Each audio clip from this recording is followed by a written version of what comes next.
ओम योगेन चित्तस्य पदेन वाचां मलं शरीरस्य च वैदिकेन योपाकरोतं प्रवरं मुनीनां पतंजलिं प्राञ्जलिरानतोऽस्मि।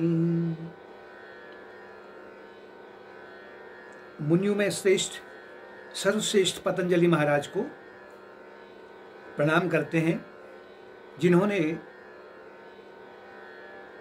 ईसा मसीह से बहुत हजारों साल पहले अपने भक्तों के लिए, साधकों के लिए योग मार्ग का पालन करने के लिए राजयोग सूत्र की रचना की, जो कि स्वयं ब्रह्म से या परमात्मा से प्रस्फुटित हुए हैं। पहले तो उन्होंने कहा कि चित्त की शुद्धता के लिए क्या करना है, राजयोग सूत्र में बताया है। और वाचा अर्थात वाणी, व्याकरण भी उन्होंने समझाया। व्याकरण का तात्पर्य यहाँ पर कोई लच्छेदार, कोई बहुत सारी साहित्यिक भाषा का तात्पर्य नहीं है, अपितु भाषा का सामान्य भी है। उस भाषा में अगर मिठास है, अगर उसमें मनसा, वाचा और कर्मणा तीनों में एक समान धारा प्रभाव है, तो वो वाणी व्याकरण से युक्त है। अर्थात सर्वे भवन्तु सुखिनः, सर्वे सन्तु निरामया, सर्वे भद्राणि पश्यन्तु मा कश्चित् दुःख भाग् भवेत्। इस भावना से जो वाणी बोली जाती है, जिसका अभ्यास किया जाता है, उसका नाम है व्याकरण का शुद्धिकरण। मलम शरीरस्य च, शरीर के मल को दूर करने के लिए उन्होंने सात्विक आहार पर जोर दिया है, आसन पर जोर दिया है, जो उन्होंने अपने सूत्र में सब समझाया है।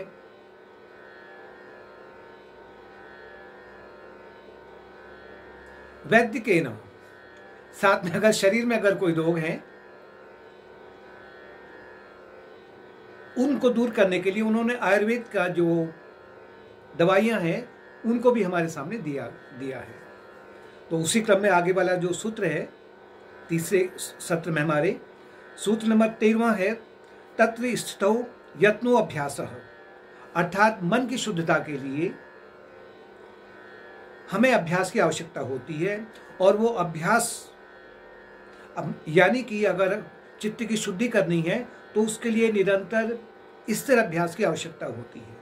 क्योंकि किसी भी क्षेत्र में अगर सफलता पाना चाहते हैं तो उस क्षेत्र में उसको बार बार अभ्यास करना ही पड़ेगा। अगर बिना अभ्यास किए वो किसी भी क्षेत्र में सफलता नहीं पा सकता है। जैसे भोजन बनाना है, गाड़ी चलाना है, या अन्य क्षेत्र हैं, संगीत है, शिक्षा है। क्योंकि मनुष्य अपने आदतों का एक पुंज है। जो उसके स्वभाव है, उसका वही स्वभाव के रूप में प्राणी बना हुआ है।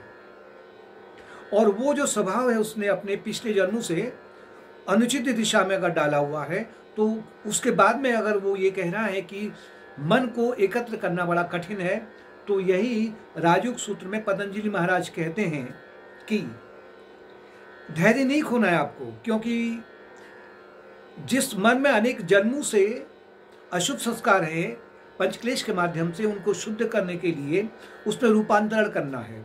और वही कृष्ण भगवान ने भी कहा है, क्योंकि अर्जुन ने कहा था कि ये मन बड़ा चंचल है, इसे मैं कैसे नियंत्रित करूं। तो भगवान ने कहा कि नहीं, ठीक कह रहा है तू, असंशयम महाबाहो दुर्निग्रहम चलम अभ्यासेन तु कौन्तेयो वैराग्येण च गृह्यते। कहा कि हे अर्जुन, हे महाबाहो,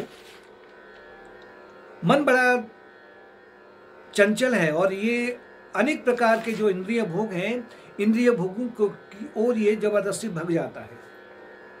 बड़ा कठिन है इसे नियंत्रण में लाना, लेकिन नियंत्रण में लाना बड़ा आसान भी है अगर निरंतर अभ्यास किया जाए। और अभ्यासेन तु वैराग्येण, अभ्यास और वैराग्य के बारे में अभी तो इस सूत्र में अभ्यास के बारे में बताया है, और अगले सूत्र में फिर उन्होंने, पतंजलि महाराज ने, वैराग्य के बारे में बताया है। अतः ये जो अभ्यास की दिशा है किस ओर होनी चाहिए? जो दिशा है ऑलमोस्ट, जो आदमी की, जो मनुष्य की जो दिशा है मन की, वो किस तरफ को है? भौतिक पदार्थों की ओर है, नश्वर पदार्थों की ओर है, क्षणिक पदार्थों की ओर है, या आसुरी प्रवृत्ति की ओर है। उसमें से उसको क्या करना है कि उसे अपने अभ्यास की दिशा को मोड़ देना है। मोड़ने का तात्पर्य है कि उसे अपने दिव्य गुणों के माध्यम से, ध्यान के माध्यम से, सत्संग के माध्यम से, भक्ति के माध्यम से, सेवा के माध्यम से उसने अपने मन को, अभ्यास की दिशा को मोड़ कर करके उस परम लक्ष्य को पा लेना है। और ये कोई दूसरा व्यक्ति नहीं कर पाएगा। दूसरा जो व्यक्ति है, चाहे वो गुरु हो, चाहे शास्त्र हो, जो अपने से उन्नत है, आपको केवल संकेत दे सकता है, समझा सकता है, उस ओर जाने का मार्ग प्रशस्त करवा सकता है, किंतु ये जो अभ्यास है ये स्वयं ही करना पड़ेगा। अतः निरंतर अभ्यास से मन को, जो दुर्निग्रह है, जो बिल्कुल ही कठिन है जिसे स्थिर रखना, बड़ा आसान भी हो जाता है। अगले सूत्र में बताया है कि अभ्यास का जो अभ्यास करना है, पुरुषार्थ करना है, वो कैसे करना है। सूत्र नंबर 14 है, सतु दीर्घकाल नैर्यंतर सत्कारा सेवितो। अभी अभ्यास कैसे करना है?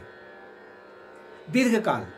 दीर्घकाल का तात्पर्य है कि साधना के लिए आपको कोई भी समय निश्चित नहीं रखना है कि इसी समय तक मैं करूंगा, या मैं वृद्धावस्था में करूंगा, या जब ये स्थिति मेरी निकल जाएगी, जो भी कठिनाइयां आ रही हैं ये निकल जाएगी तो उसके बाद मैं अभ्यास करूंगा।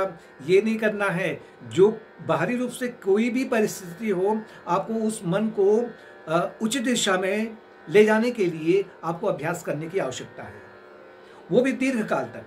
जैसे भोजन आपका अनिवार्य है, कभी नहीं छोड़ रहे हैं, नींद अनिवार्य है, इसी तरीके से दिन प्रतिदिन साधना का अभ्यास करना आवश्यक है। और क्योंकि साधक अपने अपने मन के अनुसार में विभिन्न स्तर पर होते हैं, तो कुछ जल्दी सफलता पा लेते हैं और कुछ देर में पा सकते हैं। आप प्रतिदिन शुभ संस्कार को प्रगाढ़ करने का प्रयत्न करना है। जैसे कि अगर आम के बीज से अगर आपने आम का पौधा बनाना है और अंत में मीठा आम को चखना है, तो आपको समय लगेगा। उसी क्रम के अनुसार में साधना जो है उसी क्रम के अनुसार में करनी है, और अंत में जो मोक्ष का फल है, कैवल्य का फल है, उसे पाने के लिए आपको उसकी प्रतीक्षा करनी पड़ेगी। दूसरा है दीर्घकाल नैर्यंतर। नैर्यंतर का तात्पर्य है कि यदा कदा, कभी आज किया, कल नहीं किया, 2 महीने किया फिर छोड़ दिया, इससे जल्दी सफलता प्राप्त नहीं हो सकती है। इसलिए इसको नैर्यंतर जितना हो सकता है आपको अपना प्रयास करने की आवश्यकता है, रोज प्रतिदिन। तीसरा है सत्काल से भी। तो अब दीर्घकाल से भी किया है, नैर्यंतर भी किया है, और लेकिन अगर उसमें श्रद्धा नहीं है, गुरुजनों की वाणी में श्रद्धा नहीं है, शास्त्रों के वाणी में, शास्त्रों के कथन में श्रद्धा नहीं है, तो वो जल्दी से अपना फल नहीं दे सकता है। इसलिए श्रद्धा होना आवश्यक है कि गुरुजन क्या कह रहे हैं। जो श्रेष्ठ गुरुजन है, जो आत्मज्ञानी गुरुजन है, अगर कहें कि पतंजलि महाराज क्या कह रहे हैं, उस पर विश्वास रखना, श्रद्धा रखना उनके वाक्यों में। क्योंकि श्रद्धा से क्या होगा? श्रद्धा से जिज्ञासा प्रबल होती है कि मुझे अपने मन को एकाग्र करना है, और जिज्ञासा से फिर दिव्य कृपा प्राप्त होती है। ईश्वर कृपा है, आत्म कृपा है, शास्त्र कृपा है और गुरु कृपा है। इन चारों के माध्यम से फिर साधक को दिव्य कृपा प्राप्त होने लगती है। और दिव्य कृपा क्या करती है? दिव्य कृपा मार्ग में आने वाले जो अनेक प्रकार के इम्पेडिमेंट्स हैं, अवरोध हैं, यानी कि जो अचेतन मन में जो पंचक्लेश के माध्यम से अवरोध है, वो जल्दी जल्दी दूर होते हैं, और साधक का जो मार्ग है आत्मज्ञान की ओर जल्दी प्रशस्त हो जाता है। अतः ये अभ्यास के बारे में बोला है। अगले सूत्र में कहते हैं पतंजलि महाराज, अभी उन्हें वैराग्य की महत्ता बता रहे हैं कि वैराग्य का महत्व क्या है। क्योंकि ज्ञान और वैराग्य और अभ्यास ये तीनों आवश्यक हैं। अगर वैराग्य नहीं है तो साधना में सफलता प्राप्त नहीं हो सकती है। तो सूत्र 15 है, दृष्टा अनुश्राविक विषय वितृष्णस्य वशीकार संज्ञा वैराग्यम। दृष्टा का मतलब जो देखा गया है, अनुश्रविक का मतलब जो सुना गया है, विषय का मतलब जो भोग के विषय हैं, भोगों के पदार्थ हैं, पांच इंद्रियों के माध्यम से।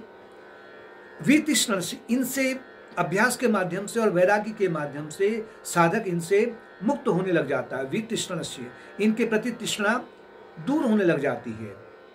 मतलब वशीकार, मतलब अब वो अपने मन पर, अपने इंद्रियों पर नियंत्रण कर लेता है।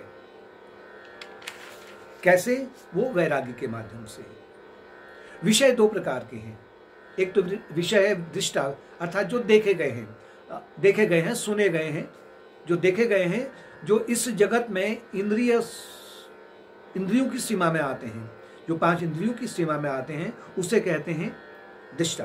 अर्थात जैसे संगीत सुना है, संगीत है, मतलब गले संगीत हो गया आपका, परिवार देखा, धन देखा, मान सम्मान देखा, प्रसिद्धि देखी, किसी का रूप लावण्य देखा।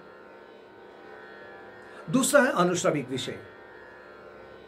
अनुश्रविक का तात्पर्य है कि वेद या शास्त्रों के श्रवण से जो हमें अनुभव में आता है, मन जिसको पकड़ता है। अभी अनुश्रविक भी दो प्रकार का है। पहला है मृत्यु के बाद में, कि पहले शास्त्र में सुना है या सत्संग में सुना है कि मृत्यु के बाद में स्वर्ग का राज्य प्राप्त होता है, और वहाँ के जो भोग हैं उनके बारे में एक प्रकार से सुंदर सा वर्णन किया गया है। मतलब उसमें ये लालच दिया गया है, लेकिन ये मोक्ष के मार्ग में बाधक है। इनसे भी वैराग्य होना है। पहला तो आपको जो दृष्टा है, मतलब जो वस्तु दृश्य जगत में आ रही है, इनके प्रति धीरे धीरे वैराग्य उत्पन्न होना है। वैराग्य भी आपका तुरंत नहीं आ पाएगा। और दूसरा जो मृत्यु के बाद में जो स्वर्ग की जो कल्पना की है, उसके प्रति भी आपको वैराग्य होना चाहिए। अगर साधक, एक उन्नत साधक के मार्ग के माध्यम से अगर मन पर पूर्णतया नियंत्रण करना है, यानी कि अगर मोक्ष पाना है, तो ये मोक्ष मार्ग में बाधक है, स्वर्ग का लालच भी।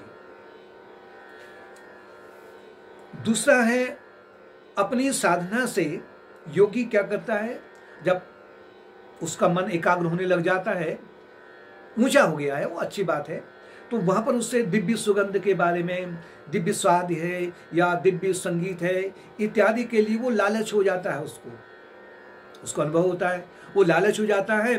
तो वो साधना इसलिए करता है कि मैं इसको पाने के बाद में लोगों के सामने अपने कहे तो अपना ड्रामा दिखाऊं, अपना नाच दिखाऊं, मतलब तो वो यहाँ भी वो लालच में आ जाता है। ये भी एक प्रकार का जो है बाधा है मोक्ष के मार्ग में। ये भी वैराग्य नहीं है। इनके प्रति भी मन में वैराग्य उत्पन्न होना आवश्यक है। इसलिए साधक को अपना जो मन है, अपना जो केंद्र है, वो ईश्वर को रखना है, अपना आत्म स्वरूप को। वैराग्यम जो अगला शब्द था इसका, वैराग्यम सूत्र का, वैराग्य भी धीरे धीरे आता है। और वैराग्य की अवस्था होती चार। अभी तो ये निम्न वैराग्य है, फिर दूसरा है परावैराग्य। परावैराग्य में अगले सूत्र में आएगा। वैराग्य को चार भागों में बांटते हैं। पहला है यतमानम, स्ट्राइविंग स्टेज। यतमानम का मतलब वो अभी संघर्षरत है साधक, क्योंकि अचेतन मन में, हम चित्त की शुद्धता के लिए बोल रहे हैं, चित्त में या अचेतन मन में अनेक प्रकार के जो वासनाएं हैं, मलिन वासनाएं हैं, इनके माध्यम से राग द्वेष के रूप में जो मल है, मुख्य रूप से जो राग द्वेष है, इसके माध्यम से इंद्रियां विषयों की ओर भक्ति हैं। आपने देखा, या तो राग होगा या द्वेष होगा, तो इंद्रियां क्या करेंगी, उन्हीं विषयों की ओर निरंतर भक्ति जाएंगी और मन उनका पीछा करते रहेगा। इसलिए साधना के पहले चरण में साधक को राग द्वेष पर बार बार विचार करना है कि राग से क्या होगा, कि आसक्ति होगी। आसक्ति होगी तो उससे मोह उत्पन्न होगा। मोह उत्पन्न होगा तो अगर, क्योंकि सभी वस्तुएं नश्वर हैं, स्थिर नहीं है, अगर मोह उत्पन्न होता, आसक्ति उत्पन्न होती है, तो जब ये नहीं रहेगा और मेरे मन की भी स्थिति अगर दूसरी हो जाएगी, शरीर की स्थिति दूसरी हो जाएगी, तो स्वाभाविक एक द्वेष उत्पन्न होगा। और द्वेष उत्पन्न होगा तो फिर से जो मन है वो फिर जो चंचल करने के लिए कह रहे थे, वो फिर उससे स्थिर करना बड़ा कठिन हो जाएगा। तो बार बार राग द्वेष पर बार बार विचार करने से इसे दिव्य गुण से बदलना है। राग को प्रेम में बदल देना है और द्वेष को बदलना है वैराग्य में। दूसरा स्टेज है उसकी व्यतिरेकम। व्यतिरेकम का तात्पर्य है कि डिफ्रेंशिएटिंग स्टेज। पहले राग द्वेष पर जब बहुत ज़्यादा विचार होता है और राग को प्रेम में, द्वेष को वैराग्य में अगर धीरे धीरे बदलते हैं, तो जैसे जैसे राग द्वेष क्षीण होने लग जाता है, उसी क्रम से अब जो मन है वो इंद्रियों से अपने आप को पृथक कर लेता है। उसे ये पता है कि इंद्रियां राग द्वेष में उलझ रही हैं और मैं इससे पृथक हूँ। या अगर मन नहीं कहें तो जीवात्मा जो है, मेरा जो अंतरात्मा है, वो इन संसार के भोगों से, राग द्वेष के भोगों से बिल्कुल पृथक है। डिफ्रेंशिएट करने लग जाता है कि मैं इनसे अलग हूँ, ये 3 गुणों से निर्मित हैं और मैं त्रिगुणातीत हूँ। इस प्रकार की भावना को प्रबल बनाने लग जाता है। तो उससे कहते हैं कि वो वैराग्य के दूसरी श्रेणी में, व्यतिरेकम में या डिफ्रेंशिएटिंग स्टेज में आ चुका है। इसके बाद में जब उन्नति होती है, जब वो अपने आप को अनासक्त देख लेता है, मतलब अलग देखता है, जैसे कि बादल आकाश में, आकाश बादलों से अपने आप को अलग देखता है। सूरज अपने आप को बिंब से अलग देखता है। अब जो घड़े वाला जो बिंब है वो क्या परेशानी में है, सूरज उससे बिल्कुल असंग है। तो अगली जो स्थिति आती है उससे कहते हैं एकेंद्रियम। एकेंद्रियम का तात्पर्य है कि वन सेंस स्टेज, क्योंकि अब यहां पर इंद्रियां नियंत्रित हो चुकी हैं। ये बहुत उन्नत स्थिति है। इंद्रियों का जो स्वामी है अभी मन, क्योंकि इंद्रियों का स्वामी मन है, मन का स्वामी बुद्धि है, बुद्धि का स्वामी निज स्वरूप है। अब वो ये जान लेता है कि इंद्रियों का स्वामी मेरा मन है और ये मन अभी अनियंत्रित है। अभी मन, क्योंकि मन के भीतर अभी अनेक प्रकार की अशुभ वासनाएं विद्यमान हैं। राग द्वेष तो बहुत अधिक मात्रा में कमजोर हो चुका है, दुर्बल हो चुका है। इसलिए इंद्रियां तो भक्ति नहीं है, किंतु वासनाएं भी विद्यमान हैं। अगर इन वासनाओं को अगर अभी छोड़ दिया जाए, आगे को अभ्यास नहीं किया जाए, तो फिर वही स्थिति आ जाती है और फिर वो इंद्रियों के पीछे भागने लग जाता है। इसलिए एकेंद्रियम का तात्पर्य है कि अब मन उसका रह गया है, जिसको उसे अभी नियंत्रण में लाना है, मतलब वासनाओं को क्षीण करना है अचेतन मन की गहराई से, अवचेतन मन की गहराई से। चौथा है वशीकरण। जो वैराग्य की 4 अवस्था थी उसमें चौथा है वशीकरण। वशीकरण का तात्पर्य है अब वो नियंत्रण में आ गया, मन की वासनाएं हट जाती हैं अब, तो मन शांत हो जाता है। मन शांत होने पर इंद्रियां क्या होती हैं, मूक बन जाती हैं। इंद्रियां अपना, जैसे कि कोई सेवक होंगी, इसी तरीके से वो मन जैसे मन ने ऑर्डर दिया उसी तरीके से वो कार्य करने को तैयार रहती है। किंतु यहाँ पर भी वशीकरण में भी अभी जो चित्त की गहराई में चेतन मन है, अवचेतन मन है और अचेतन मन है। चेतन मन को थोड़ा उसको रोक लिया है, अवचेतन की वासनाएं भी दूर हो गई हैं, किंतु अभी जो संस्कार हैं अचेतन मन में, चित्त की गहराई में जो संस्कार हैं अनंत जन्मों से, अशुभ संस्कार हैं, अभी वो समाप्त नहीं हुए हैं। वो ज्ञान की अग्नि से ही समाप्त होंगे, इसलिए वो परावैराग्य से दूर होंगे। तो अगले सूत्र में फिर परावैराग्य के बारे में बताया है। तत्परम पुरुष ख्याते गुण वैतश्रणयम। परावैरागी वह स्थिति है जहां प्रकृति के 3 गुणों से तृष्णा दूर हो जाती है। यानी संपूर्ण जो दृश्य जगत है, यहां से लेकर के स्वर्ग तक अपना शरीर है, मन है, वाणी है, इंद्रियां हैं, प्राण हैं, चित्त है, संस्कार है, वासनाएं हैं, वृत्तियां हैं, और ये संपूर्ण ब्रह्मांड स्वर्ग तक, ये 3 गुणों से निर्मित है। और ब्रह्मन जो अपना निज स्वरूप है, परमात्मा या आत्मा कहें, वो इनसे अलग है। तो परावैरागी मतलब निम्न वैरागी से फिर जब धीरे धीरे साधक आगे बढ़ता है, तो वह प्रकृति के 3 गुणों से अब क्या होता है, प्रकृति के तीनों गुणों से उसकी तृष्णा दूर हो जाती है। यहां पर जो चित्त है वो 1.8 एकाग्र हो जाता है और निम्न समाधि में बढ़ने लग जाता है, जिसे कहते हैं सस्मिता समाधि। और उसे फिर पुरुष ज्ञान का तात्पर्य है कि वो अपने स्वरूप को जान लेता है। इसलिए अगर हम कहें कि वैराग्य अगर बीज है, क्योंकि अभ्यास और वैराग्य पर जोर दिया है आरंभ के सूत्र में ही। पहले तो वृत्तियां बताई थी कि कितने प्रकार की होती हैं।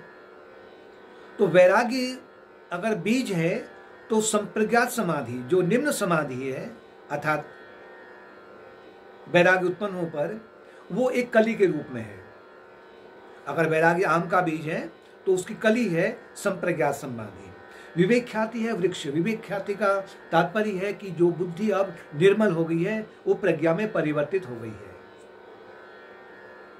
और इसमें धर्मेक का तात्पर्य है कि जो उसने अपने भीतर इसके माध्यम से अभ्यास और वैराग्य के माध्यम से जो शुभ संस्कार एकत्र किए थे वो एक प्रकार के धर्ममेघ हैं जो कि वर्षा करते हैं। तो धर्ममेघ वर्षा के रूप में है, जो शुभ संस्कार उसने एकत्र किए हैं अपने चित्त की गहराई में। और पैरा वैराग्य है इसके पुष्प। और असंप्रज्ञात समाधि का तात्पर्य है कि अब उसका जो उच्च वैरागी है वो प्राप्त हो गया है, तो उससे कैवल्य या परम पद की प्राप्ति के रूप में, अर्थात फल की प्राप्ति हो जाती है कैवल्य के रूप में। इसे अगले सूत्र में दिया गया है 17वें सूत्र में कि समाधि के बारे में।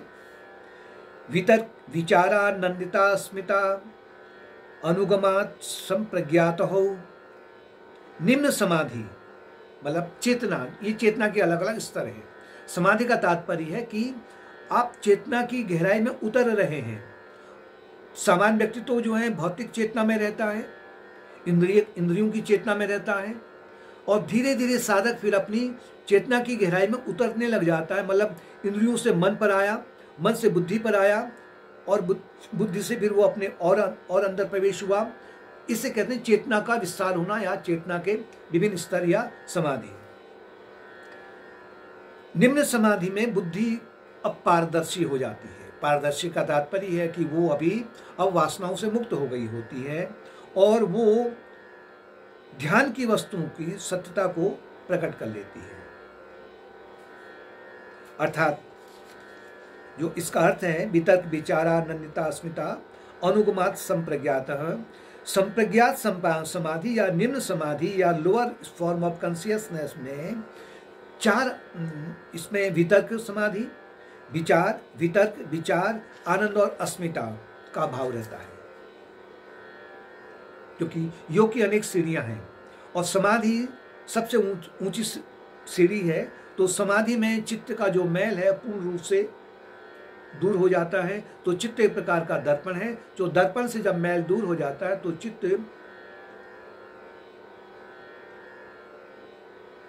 एक पारसमणि के समान बन जाता है।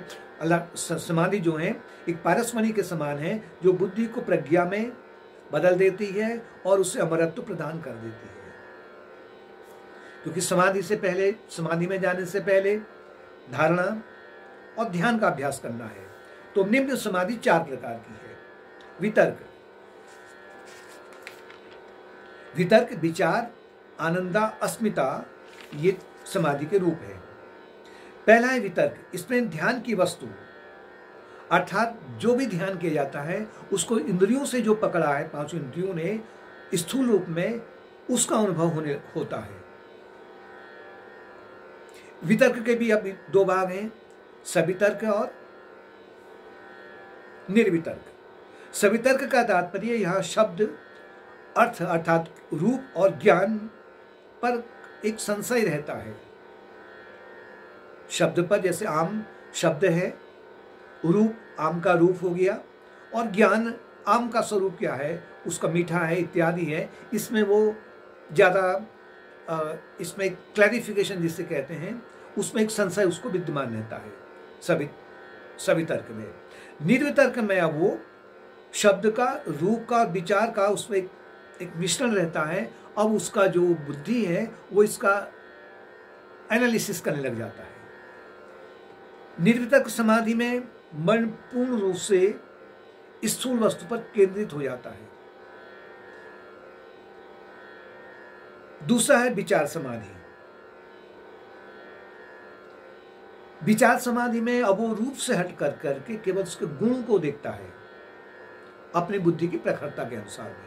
जैसे आम का जो फल है तो न तो आम रहता है न कुछ रहता है, लेकिन अब केवल उसके गुण पर रहता है कि आम स्वादिष्ट है, मीठा होता है, या अनेक प्रकार के जो उसके गुण हैं उनको देखने लग जाता है। इससे कहते हैं विचार समाधि, मतलब वो विचार करने लग जाता है रूप और रंग को छोड़ कर करके। और ये जो क्रम आएगा केवल बुद्धि की प्रखरता के अनुसार में आएगा। तीसरा है सानंद समाधि। सानंद समाधि का तात्पर्य है कि वो एक प्रकार से अब उसका जो अभी जो ईगो है, जो अहंकार है, वो सात्विकी बन जाता है। उसे ऐसा अनुमान होता है कि मुझे आनंद आ रहा है। और चौथा है सस्मिता समाधि। इसको हम ज़्यादा अभी डिटेल में नहीं बताएंगे। तो इस प्रकार से सूत्र सत्य तक आज का ये अभ्यास है। अगली बार हम 18वें सूत्र में आएंगे। ओम त्र्यंबकं यजामहे सुगंधिं पुष्टिवर्धनम् उर्वारुक्मिं बन्धान् मृत्योर्मुक्षीमामृतात्। सर्वे भवन्तु सुखिनः, सर्वे सन्तु निरामयाः, सर्वे भद्राणि पश्यन्तु, मा कश्चित् दुर्भाग् भवेत्। असतो मा सद्गमय, तमसो मा ज्योतिर्गमय, मृत्योर्मामृतं गमय। ओम पूर्णमदः पूर्णमिदं पूर्णात् पूर्णमुदच्यते, पूर्णस्य पूर्णमादाय पूर्णमेवावशिष्यते। ओम शांति शांति शांति।